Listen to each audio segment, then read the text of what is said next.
A difícil rotina do empreendedor brasileiro. Este é o Visão Libertária, sua fonte de informações descentralizadas e distribuídas. Esse artigo foi sugerido e escrito por Armando Santos Júnior, revisado e narrado por Coreia com K. A herança de Getúlio Vargas, representada na consolidação das leis do trabalho, conhecida pelas 3 letrinhas CLT, é uma legislação que acumula, até hoje, travas para todos aqueles que ainda contratam com o chamado Sistema de Carteira Assinada. Vale lembrar que essas regras foram inspiradas na Carta del Lavoro do governo de Benito Mussolini, caricato personagem da história mundial, sinônimo do fascismo. Caso queira ler a dita carta, há um link na descrição com ela traduzida. A CLT, que diz em seu artigo 2º, atribuir ao empregador o poder de dirigir o trabalho daqueles contratados, estabelece vários limites a esse poder diretivo, inibindo, em vários momentos, a possibilidade de dispensa daquele contratado. Ou seja, reprime diretamente o poder de conduzir o seu negócio da melhor forma, que, diga de passagem, é a mais produtiva e otimizada possível.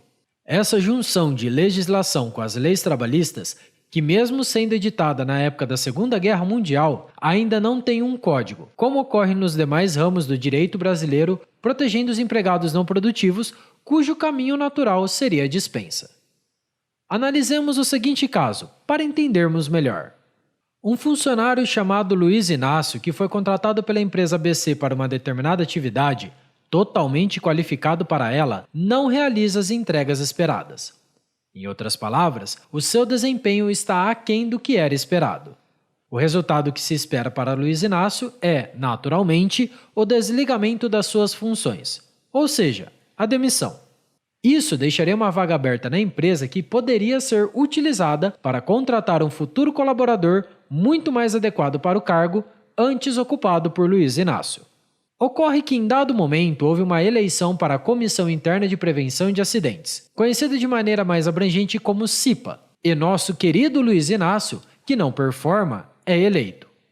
Pronto. A partir desse momento, ele tem estabilidade de 1 ano no emprego, período em que ele é membro da comissão e mais 1 ano após o mandato como membro da CIPA, chamado estabilidade pós-mandato.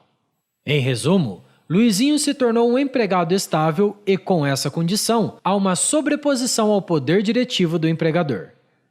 Essa previsão de estabilidade que, em resumo, é uma limitação direta ao poder do dono da empresa ABC de ter empregados que se adequem ao negócio.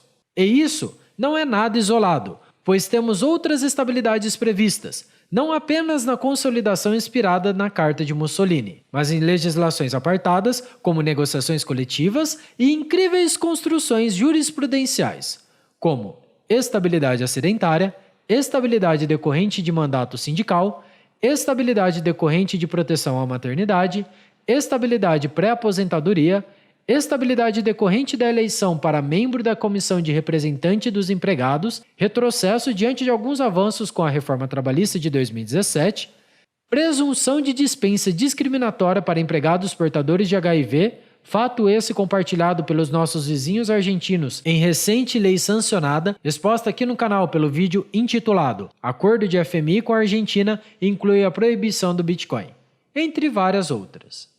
Mas calma, se achou isso um absurdo, os problemas não param por aí.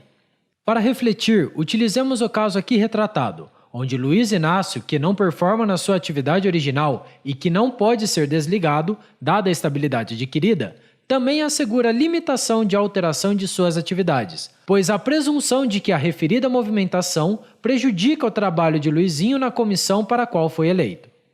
Em outras palavras, existe maior proteção às atividades secundárias de ser membro da comissão do que em relação ao trabalho para qual foi efetivamente contratado. Se não fosse limitação suficiente, existem alguns empregadores que, mesmo correndo o risco natural de seu negócio como qualquer um que empreende no Brasil, dá outro passo arriscado e altera as atividades daquele funcionário estável.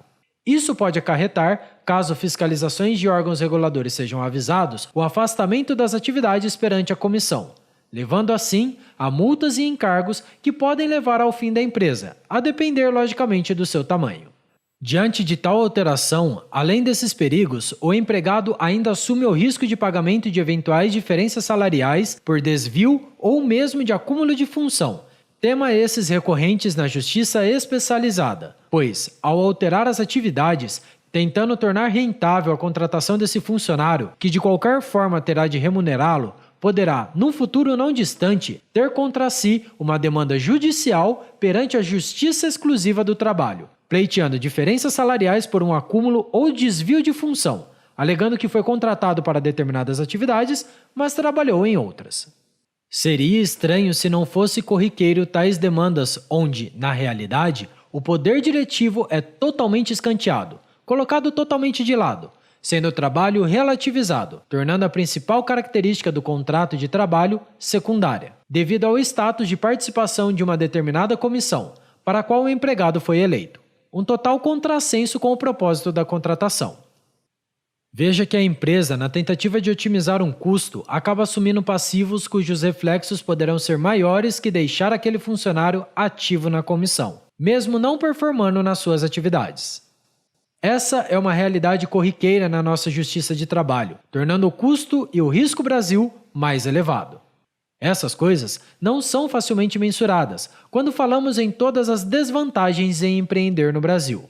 Isso porque é de conhecimento de poucas pessoas os entraves que a nossa legislação causa aos empreendedores e empresários brasileiros. Finalmente, o que se vê é a previsão do poder diretivo da empresa expresso nos primeiros artigos da CLT se esvaindo, especialmente quando tratamos de empregados estáveis. O empregador não tem liberdade para gerir sua própria empresa. Na verdade, há limitações que transformam maus empregados em pessoas estáveis, impedindo o dono da organização de gerir o seu próprio negócio, na tentativa de trazer alguém para seu quadro de funcionários que seja mais produtivo ou mesmo desligar alguém improdutivo. Isso tem como reflexo o aumento de preço dos produtos, repassado ao consumidor, pois a empresa precisará manter o referido empregado por uma imposição estatal, onerando os custos e incapacitando-a de aumentar a produção, mostrando assim o peso que um funcionário inútil representa ao Brasil. Por isso, na próxima vez que ouvir um empresário dizendo ser suicídio financeiro empreender no Brasil, saiba que ele está certo e que provavelmente já teve que lidar com muitos Luiz Inácio trabalhando para ele, desperdiçando seu capital que poderia ser utilizado para algo mais produtivo para toda a sociedade. Obrigado pela sua audiência. Se você gostou desse vídeo, clique no ícone de curtir abaixo e compartilhe-o em sua rede social. Se deseja ser notificado de outros vídeos, inscreva-se no canal e depois clique no ícone da campainha. Até a próxima!